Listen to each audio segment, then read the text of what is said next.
Next month will mark 1 year since COVID-19 hit Kenya. A nationwide dusk to dawn curfew is still in place, with the ministry emphasizing observance of COVID-19 protocols. However, the political class has been heading in flouting the rules set out. KTN News' Emmanuel To joins us from Nairobi Central Business District with views from Kenyans on how the pandemic has affected lives and how its containment is being treated by the authorities. To.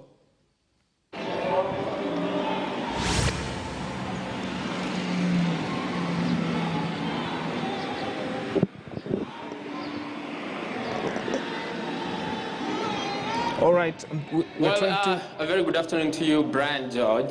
It has been quite a tumultuous journey, a very long journey since the COVID-19 pandemic hit the country, that is in March 13th last year. And from patient 0 to patient 105,648, many have had different experiences. Many have lost their jobs. Many businesses have been ravaged. And we're expecting this pandemic to continue as numbers continue to trickle down. And I'm going to speak to some of the Kenyans who've had this experience firsthand. Remember, there's been this curfew that runs from 10 p.m. to 4 a.m. and, of course, other lockdown measures that were put in the first stages of the pandemic. So I'm joined by some youth here who've come, who are going to speak to us and tell us the experience during this period.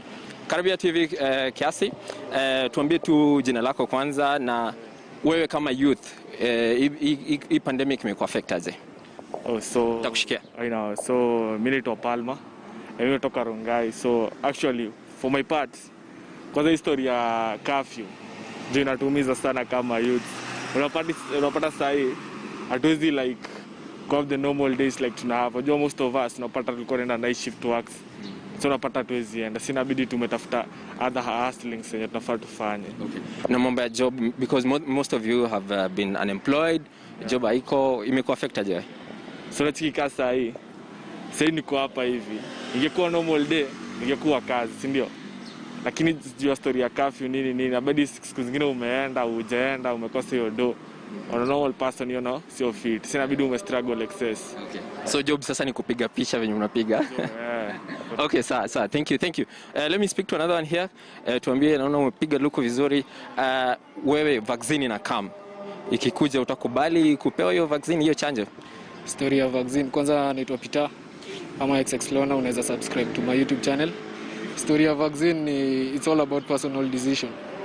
Yeah, so ina depend, mwenye anataka atatumia, mwenye hataki atatumia. Yeah, so ikikuja utakubali? Mimi naweza kubali if I'm affected.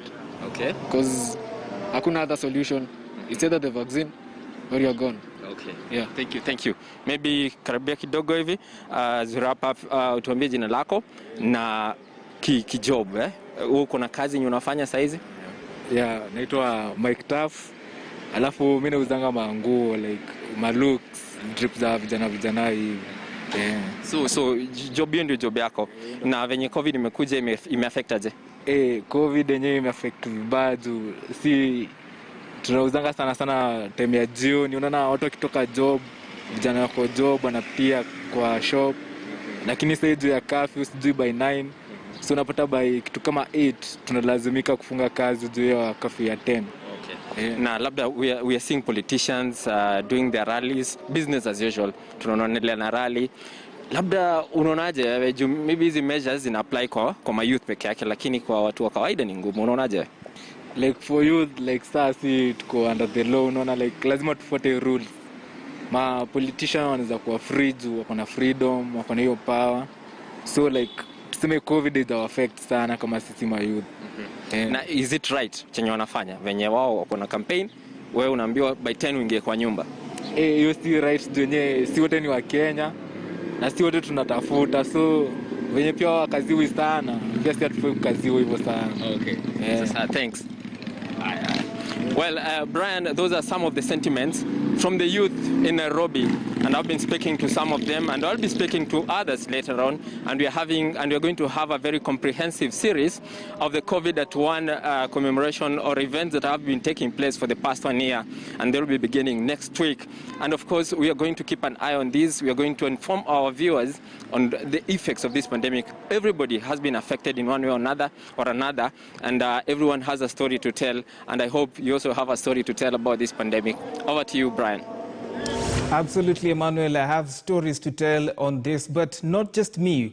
The whole KTN team will be coming next week with an amazing series on COVID at 1. You don't want to miss that. Let's now take more stories. Over 1,500 families who settled at Saptet camp after being evicted from Mao Forest have urged the national government and the Kenya Red